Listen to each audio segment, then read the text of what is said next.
Good morning, everybody. This is Pete Spain joining you with Paul Devine here from San Diego.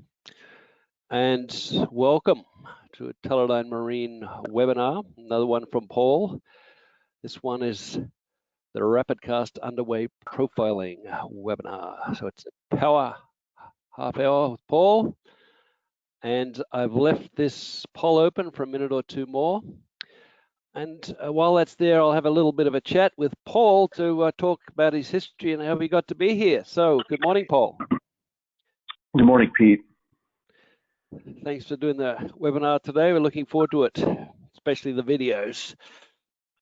So, I've known you since 1999, together at RD Instruments. And I was surprised when I first heard of your initial experience with measurements in water. Would you like to tell us a little bit about your elementary school experience?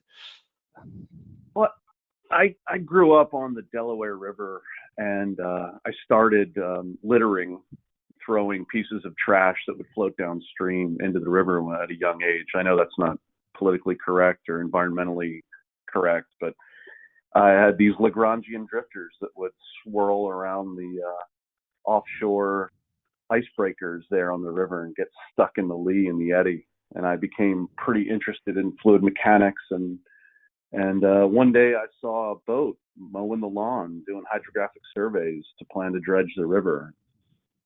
And became interested, realized that if I got interested in hydrographic surveying, I could combine my love of fluids with my love of being on the water. And here we are, after being a customer of RD Instruments after grad school. Well, before you go there, tell us about your professional training. I'm a coastal engineer, trained as a mechanical engineer undergrad, and got my master's degree in coastal engineering, and actually did some early measurements of tidal hydraulics with a propeller current meter and inlet. So being associated with RDI has been really a phenomenal experience. And what about the transition? Coastal engineer in Long Beach? Did you have any experience there you'd like to share? I put an ADCP on a mound of contaminated sediment in the Long Beach harbor to measure the saltwater wedge dynamics and to see if the contaminated sediment was going out to sea or back upstream. And it was, I permanently ruined my sinuses deploying ADCPs in the contaminated sediment. Sorry to hear that, Paul. We're still waiting for that to come up in the courts in San Francisco. All righty then. So, and tell us one or two things about what are the products you've worked with since 1999 when you've been on board at RD Instruments. I kind of cut my teeth at RDI, taking river ADCPs up all the river valleys in the United States and wave ADCPs. And I was involved with the oil industry for a little bit, using ADCPs on offshore oil rigs, and it's been, I think, the full gamut from shallow water to deep water. It's been, I've really enjoyed my time helping our customers to change the world. Good for you. All righty then. So Paul's having his 21st birthday for the second time this year. 21 years with RD Instruments. And so at that point, I think we should move along. There's a poll that I'm about to close. I can see almost everybody's voted. Thank you very much. And at that point, let's switch to Paul's presentation. He's going to talk about the rapidCAST underway profiling system, and mechanical profiling has a rich heritage in oceanography. And it goes back to the war. We just can't figure out which war. So Paul, we're looking forward to hearing from you. So over to you. Okay, thank you very much, Pete. We're here for the next 27 minutes to talk about the rapidCAST underway profiling system and how it can save you all time and because time is money, save you money as well. The rapidCAST system, what it does is it allows you to profile water properties, either sound speed or salinity density, while underway. You don't have to stop the boat. So the system was designed to allow hydrographic surveyors to improve their efficiency. It can also be used by oceanographers to improve their understanding of the ocean, because it can profile the ocean so rapidly. So I really want to drive the point home that you can stop worrying about drifting and just stay online with the rapidCAST. You don't have to stop. So, Pete mentioned my experience with Teledyne. About 4 years ago, I became more involved with the Multibeam systems. And this is an image of Hamburg Harbor quay wall. It's a sheet pile pier structure. And you could see from the Multibeam sonar, you could see the beautiful images they produce at the bottom. One of the things that's required when you're doing a Multibeam survey is you profile sound speed. The Multibeam, because of beam refraction, the outer beams, it's very critical to have accurate sound speed measurements, so that your so that you could accurately calculate where those multi-beams, where the Multibeam sonars was illuminating the bottom. Phenomenal imagery from the T-series Multibeam. This is someplace in Scandinavia, a very, very rough bottom. Very unlike the Delaware River where I grew up, where everything was flat and muddy. Very high relief, wonderful images that really wouldn't be possible at all if you weren't collecting sound speed. The other thing the rapidCAST allows you to do is profile salinity. This is data that was collected by a customer showing an oceanographic front. So Pete, can you see my mouse? Sorry, right here is where you see a very abrupt transition between low salinity and high salinity, and you see all these internal waves downstream. This is data that was collected with a rapidCAST with a CTD probe. But the rapidCAST, in addition to allowing hydrographic surveyors to increase their efficiency, it also allows oceanographers to improve their understanding of the ocean. And these the dynamics of the ocean as it changes quickly. This is from 18 degrees to 15 degrees. This is about 2.5 kilometers, something like that. 3 kilometers of a long track survey, and you could see this pretty abrupt front in the ocean that's made possible by the use of the rapidCAST. Let's get this going. So this is a video showing the rapidCAST in action. This is a cast that we're doing with a sound velocity probe during a survey in San Diego Harbor. The probe has been programmed to go down to the bottom, just above the bottom, and it's fully automated. The user defined the depth which the probe goes to. The probe is deployed. The winch automatically brings the probe back to the location where the antenna of the probe is out of the water. Here we go. See the antenna right here.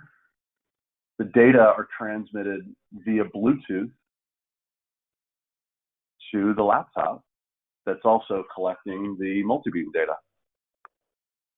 And as we wait for the instrument to download, or wait for the software to download from, this is the Veilport software, by the way. This is the probe that we did the majority of the testing with. Data comes down. That's a profile showing sound speed varying from 1,500 meters per second at the surface to 1,501 at the bottom. Only a variation of 1 meter per second, because San Diego Harbor is pretty well mixed, but you can see the stratified layer right here. At a depth of around 5 meters, you see an abrupt shear or change in the sound speed. So historically, Pete mentioned that people have been collecting water properties for a very long time, since the war, when, well, I don't know, Pete, when did people start collecting water samples? Back in the 1800s, 1700s, I guess. But historically, they've been performed either with CTD rosettes on station, where the rosette goes up and down the water column at about 1 meter per second speed. So a full ocean cast would take you 1,200 seconds. And during that time, the boat's drifting in the current. It's very high quality data, full ocean depth, but if you account for ship time, it's could be upwards of $1,000 a station. You've also got towed vehicles where you've got a winch that's towing a platform that's undulating in the water column. The vessel does not have to stay on station for this opportunity, for this sampling. The vessel can be underway, but you're limited depth because of drag on these devices. You can't get them down as deep as the full ocean depth CTD stations. And it's limited depth. These are very large systems that are usually tack welded to the deck. About $200,000 a system per cost. The third option is expendables, right? The XPTs, XCTDs. You fire them off and they send data back in real time, and they're pretty expensive as well, upwards of $500 a profile, depending on how many you buy. But this is in essence littering. You don't get this probe back. You fire it off, and you've now littered on the bottom, like I used to on the Delaware River with pieces of trash. You don't want to do that. So what happens when you're drifting, right? If you're on station and you are lowering something to the bottom, you're not underway, obviously, and you're drifting in the ocean currents. In the deep ocean, maybe not as big of a deal, but if you are in a coastal region, can be very dangerous. The other issue is that if you're performing a multibeam survey, similar to mowing the lawn, you've got a given swath of your multibeam sonar, and you've got to track back and forth and mow the lawn. If you stop to take a cast, now these tractors don't necessarily drift off station in the wind, but if you're on a vessel, you're at the mercy of the ocean currents, and you're drifting off station. It takes you time to get back online and line yourself up before you start sampling again. And we all know time is money. And so the rapidCAST allows you to profile water velocity and, water sound speed or water density, salinity, and stay on your line. You don't have to stop the boat and spend the time to do your cast. You're sampling while underway. And I'm not gonna insinuate that this vessel was shipwrecked because they were doing a hydrographic cast. But obviously, if you're in a coastal region and you have something in the water and you're drifting, you do stand the chance, because you've lost steerage. Your vessel can, it's a dangerous situation. So the rapidCAST allows you, in addition to saving money and time and money, allows you to improve your operational safety because you're underway while sampling. So as we mentioned before, the probe, when the probe is cast by the rapidCAST, it falls straight down, and then the winch pulls it back in. You download the data, and then you can set the system up to automatically cast. Do a second cast and a third cast as you're transiting. Some of our customers in the Baltic Sea, I didn't realize this, but in the Baltic, because of the changes in the sound speed profiles when they're performing these multibeam surveys, they may have to stop and do another cast every half an hour. So if the cast takes them 10 minutes and they have to do it every half an hour, they're spending a third of their time sampling. So the rapidCAST allows them to keep the probe in the water, trail it behind the boat, and cast continuously, significantly improving the quality of their data and improving their efficiency by upwards of 60%. First, field trials. So we worked very closely with Vailport. This is a screenshot from the Vailport software. showing a cast that we performed down to 600 meters. And in red is the sound speed, and in blue is the drop rate of the probe. So initially, the probe drop rate, about 3.5 meters per second. And as the probe descends in the water column, it slows down as more line is put out and there's more drag and tension. But the goal was to hit 600 meters at a vessel speed of 6 knots. And we actually got the probe, the target depth was 600 meters. We got within 1.5% of the target depth. In that cast, paid out 1,700 meters of line, and it took 18 minutes from the start of the cast to the download of the data. So that's kind of, this is kind of an extreme case. This is off the continental shelf, but that was the target design spec for the rapidCAST, was to be able to hit 500 meters at 5 knots. So we did a little bit extra, you know, an extra 100 meters and an extra knot of current speed through water.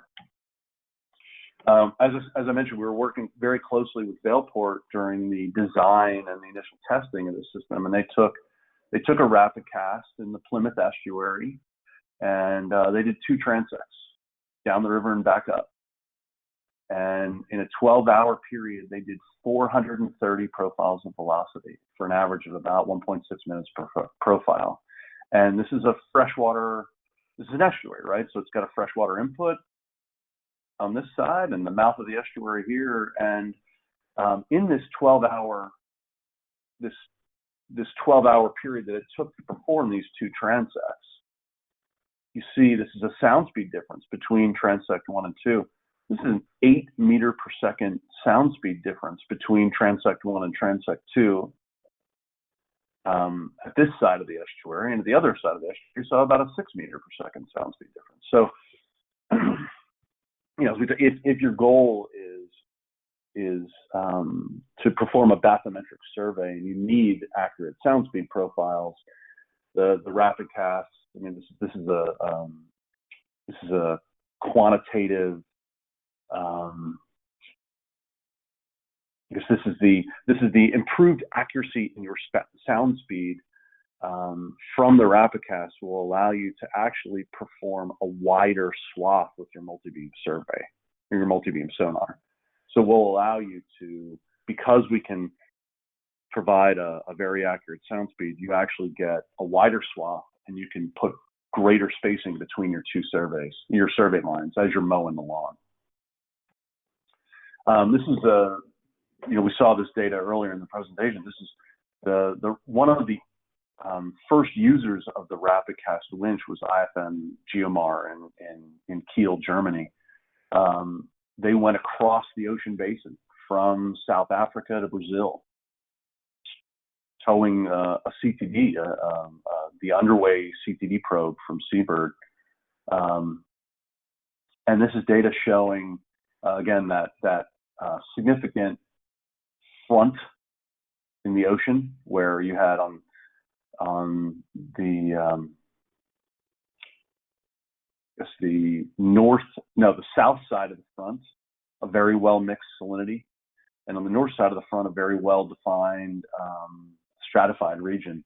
And you can see these internal waves, these oscillations are internal waves where the mixing is occurring and the transfer of energy from the surface down to the deep water. So that Geomar was pretty happy with the performance of the rapidCAST. They kind of connected the dots. They were still, as they were going across the ocean, they were collecting classic hydrographic CTD rosette stations, but they used the rapidCAST to kind of connect the dots between those sporadic measurements across the ocean with the rosette, with high resolution sound speed or temperature and salinity from the rapidCAST with the UCTD probe.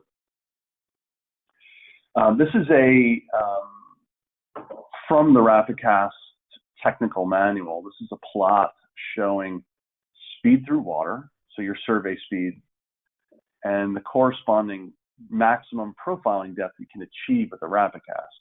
So if you're drifting, no current, no speed through water, you're drifting with the current, you can achieve about 1,200 meters depth at a classic multi-beam survey speed of 5 knots, you can achieve 500 meters. That's our spec. You can run it into the red and go deeper at a given speed, but you'll have to allow time for the winch to cool off if you run it in the red. And one thing to note, when we did 6 knots, 600 meters, we put out 1,700 meters of line. There's 1,700 meters of line on the winch spool. The rapidCAST is keeping track of the revolutions of the spool, and we're calculating how much line is actually put out. So you're not going to put out too much line and lose your probe. The winch will stop if you put out too much line. So we protect you. If you choose to run it in the red and go deeper than our spec, we're going to prevent you from losing the probe. How do we do it? How does the rapidCAST work? Well, the patent, the secret to the rapidCAST is this tension arm. We measure the tension on the line with this arm, and as the winch is spooling out line, 450 RPM, there's a feedback loop where if the tension on the line increases, we speed up the winch. If the tension on the line decreases, we slow down the winch. The goal is to keep a minimum amount of tension on this line so you don't end up with a bird's nest.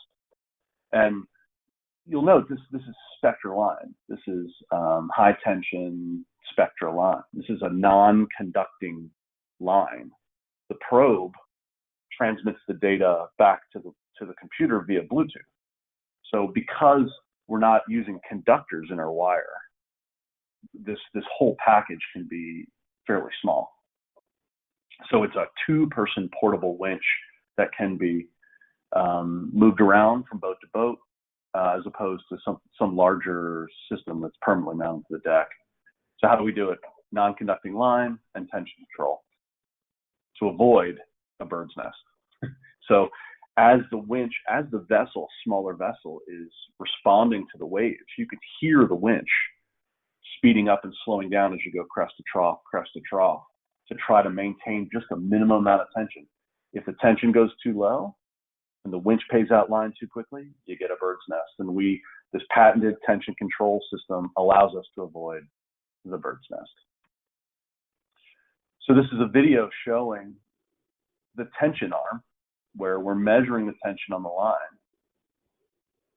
So right now, this is prior to a cast. You can see in a second here, the winch is going to start paying out line.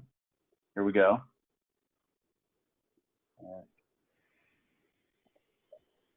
So the winch is modifying its speed to keep this arm at that position. And you can see the tension arm responding to the heaving of the vessel.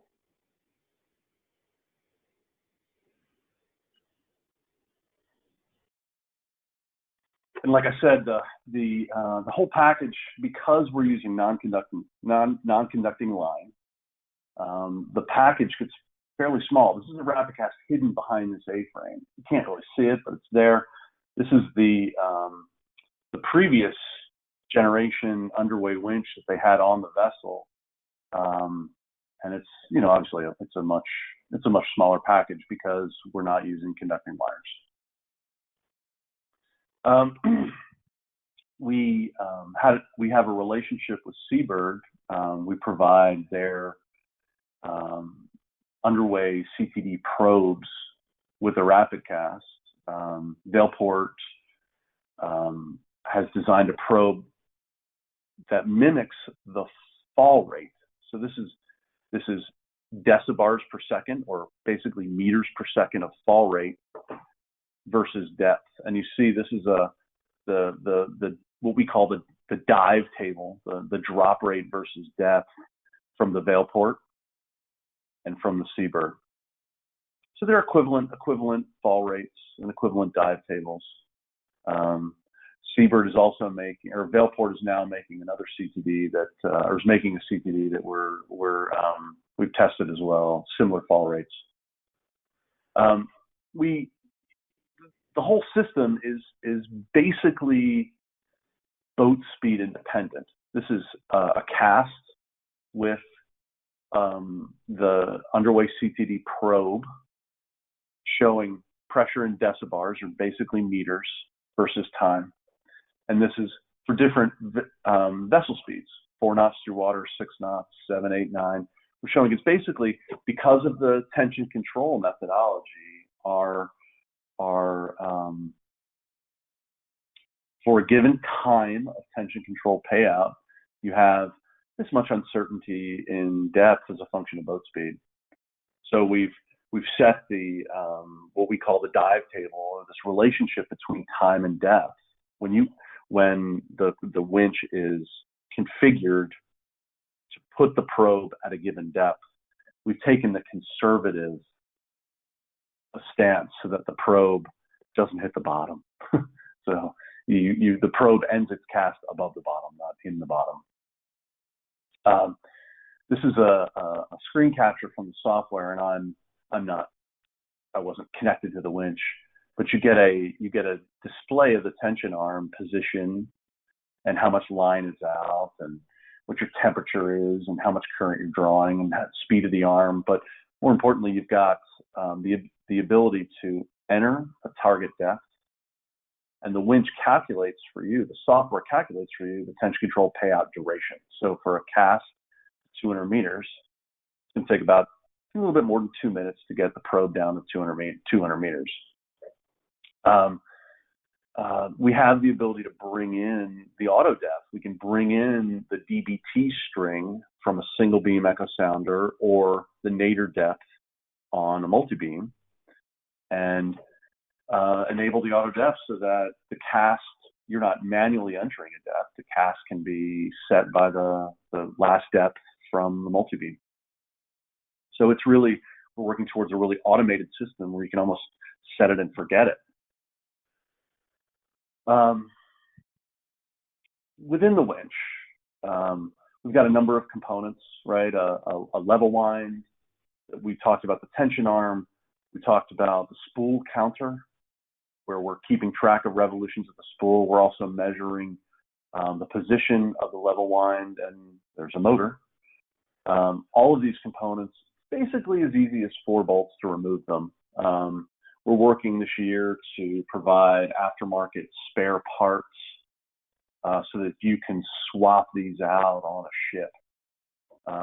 Pull out the tension arm, replace it with a new one. Pull out the spool counter, replace it with a new one if you have a failure. This is a physical mechanical system. These parts will slowly wear out. So you do want to, you will have to replace these. And we've designed the rapidCAST to be easily serviced in the field. Okay, so I have 3 minutes left. This is the Power Half an Hour with Paul about the rapidCAST, how we can save you money and time and money. Maybe we can open it up for a few questions. Got a couple minutes left. What do you think, Pete? Okay, I've unmuted, so everybody who has a microphone could speak now if they have a question.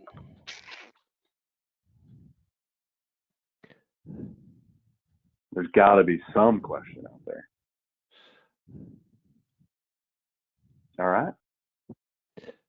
So I'll launch one more poll here from Margot, and if you wouldn't mind letting us know just how helpful you found the information to be. Hey, I've got Paul, I think, is probably the world's expert in this particular product. He's been working hard with it for several years now. So it's your opportunity to talk to the guy who knows the most. Peter and Paul, can you hear me? Yes. Yeah. Hi, this is Eric. Could you tell us a little bit more about the computer side of things and how the data gets back? Is that automated and manual? You might not have a presentation about it, but just help explain how the data comes off and how long that takes per cast. Well, so Eric is from RBR, Eric Siegel from RBR. And I should probably mention before I answer his question that we are really probe agnostic. The winch will deploy any probe. And if we characterize the fall rate of your probe, we can develop a dive table for the RVR probes or the AML probes. We've had a pretty close relationship with Vailport because we designed the winch with them. You know, we designed it in conjunction with Vailport, but we're interested in working with the RVR probes as a replacement for the underway CTD probe. So the data are downloaded via Bluetooth to. So okay, let me take a step back. The probe software is independent from the winch software. So the winch software runs independently for the probe. The Vailport probe is a Bluetooth download, and it takes the way the probe is set to work is that it only collects data on the downcast, not the upcast. So once the winch starts pulling in the probe stops collecting information or stops collecting data, so that the download time is minimized. I should have a number off the top of my head for download time per minute of cast or per meter of depth. But it's you saw that cast of 10 meters took, I don't know, 10 seconds to download, something like that. I don't know if that answered your question, Eric. Yeah, that's great. Thank you very much. From my side, it was really interesting. I appreciate what you did, and I really enjoyed the interview questions and the introduction at the beginning. So you did a good job, and hope the courts side with you for the sinuses. Yeah. Thanks, Eric. Anybody else have a question for Paul? I can see we've got a very nice response to the poll, both polls. Thank you very much. I think, Paul, do you have any closing remarks before we say goodbye? I just, I'm very excited to help all of you either save time / money, or have a better understanding of the ocean currents or ocean salinity fronts. So please, my email is paul.devine@teledyne.com. If you need anything, please email me. My phone number is 858-254-7204. You can give me a call. I'm just sitting here at home in the dining room, so I'll be here for the next couple months, I think. Give me a call. Thank you. All right. Thank you, Paul. Thank you to the members of the audience. Hopefully we'll see you very soon with another one of these Teledyne Marine webinars. Appreciate you attending. Cheers now. Cheers. Cheers. Thank you, Paul.